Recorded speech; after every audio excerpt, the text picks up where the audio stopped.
The Salmon Princess, an Alaskan Cinderella story, written by Mindy Dwyer.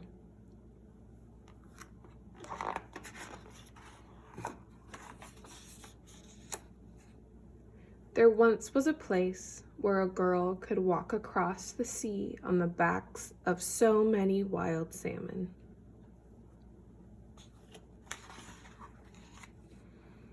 It was here in the southeast Alaska, a fisherman, his wife, and their daughter called home. They lived at the edge of a shadowy rainforest where waterfalls made music with the drip drop of the rain. It was a happy life, though it was full of hard work.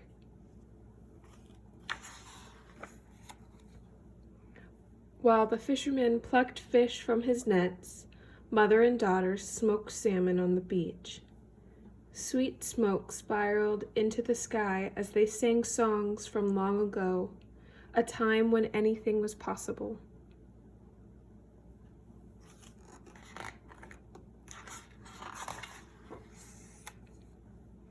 One winter, the mother died suddenly.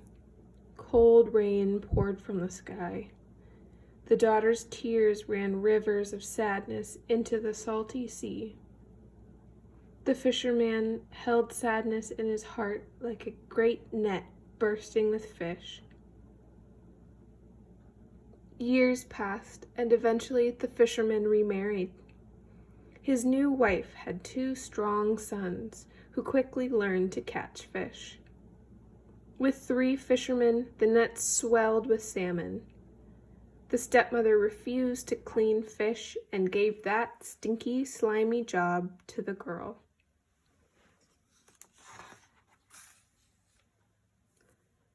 The girl's name was Cinder because of her smoky gray eyes that sparkled like fire. Cinder had a favorite place in the forest at the base of an ancient cedar tree. She went there to smoke salmon the way her mother had taught her. When the fisherman looked into his daughter's eyes, it wasn't the spark he saw, but the memory of the girl's mother looking at him. He buried his grief with more and more fish as the years drifted by.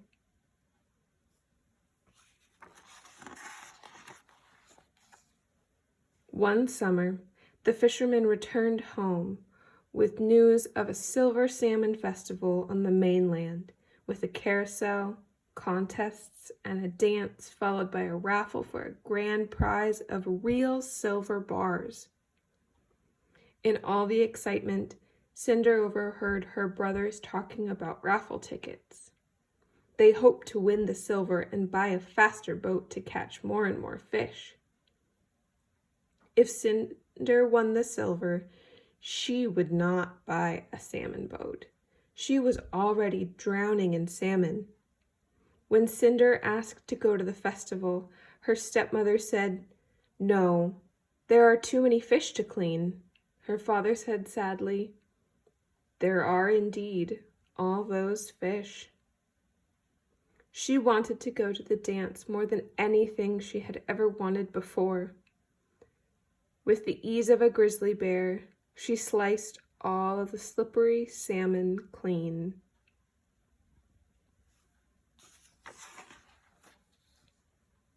Cinder ran into the forest. "Even if I could go, I have nothing to wear to a dance. All of my clothes stink of fish guts," she thought. Sitting under the cedar tree, she remembered her mother's sweet voice and began to sing softly. In the twilight, she saw little silver stars peeking through the branches. She couldn't believe what she saw next. An eagle dropped something from the sky. A shimmering salmon flopped on the ground at Cinder's feet.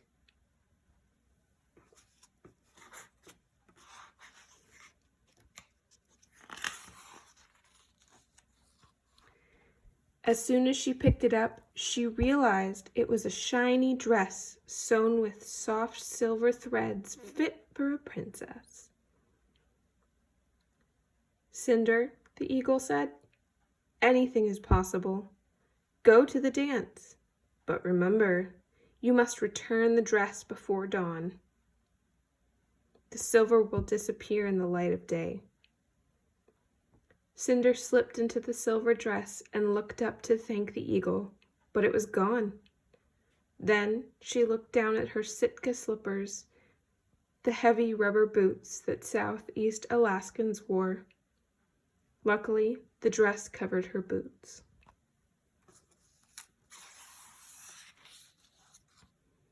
Wearing her new gown, Cinder headed to the festival. She remembered to bring some of her smoked salmon to sell so she could buy raffle tickets.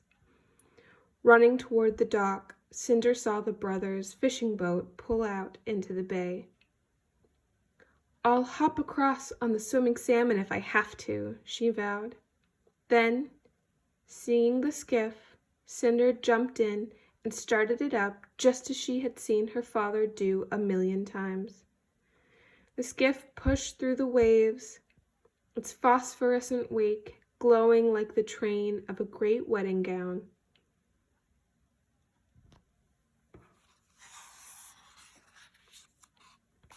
Oh, the Silver Salmon Festival was a sight more wonderful than a dream.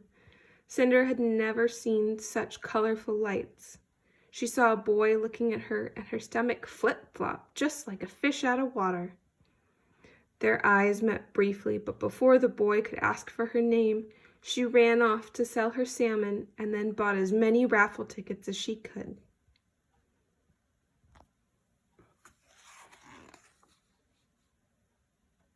Cinder found a long line of dancers and jumped in. When the boy saw the girl's wild red hair and smoky gray eyes that sparked, he was hooked. Circling left, circling right, Cinder and her dance partner spun like the hands of a clock. In her long hair, she smelled smoke as they twirled into the night. At the glimmer of first light, Cinder suddenly remembered the eagle. She sprinted off the dance floor and down to the dock toward her skiff. Her boot caught in a net. As she wrestled with it, she dropped the raffle tickets. Cinder hopped into the skiff and hurried across the bay to return the dress, leaving her boot behind. The boy followed her to the dock. First, he found the loaned boot and then the raffle tickets. But the girl was gone. Back at the festival, one of the girl's tickets held the winning number, and there were only 24 hours to collect the prize. He had to find her.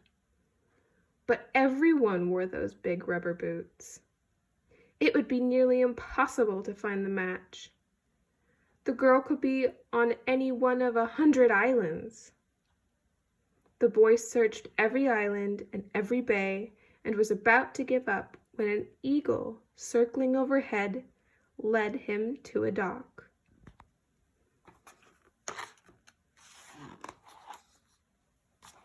On shore, he announced that he was looking for a girl with sparkling eyes who had won a prize. Cinder's father was confused, and her stepmother laughed. "The only girl who lives here is covered in fish slime." Seeing a sparkle in their sister's eyes they'd never noticed before, Cinder's brother looked her in the smokehouse and tried to think of a way to claim the prize. Cinder fired up the old smoker and began to sing as smoke soared into the air. The boy followed the delightful song and sweet scent.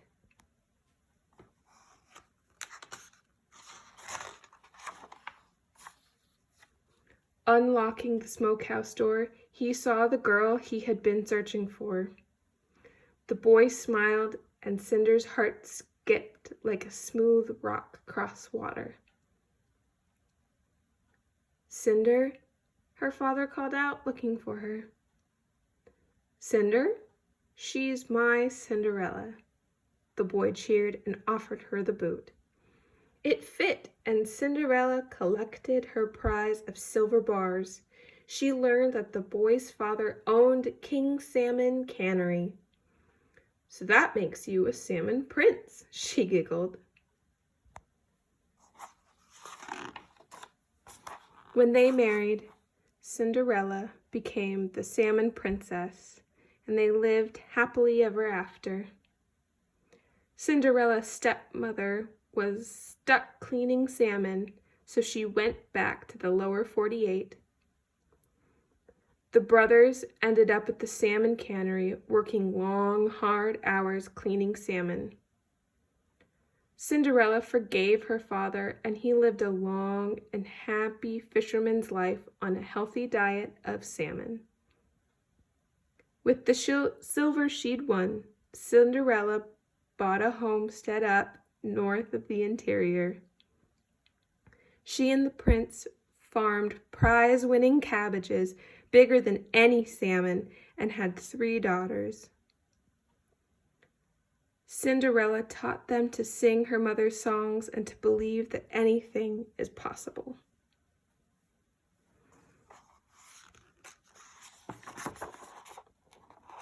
In time, the prince would take over his father's business at King Salmon, and Cinderella believed that one day they would all return home, just like the salmon.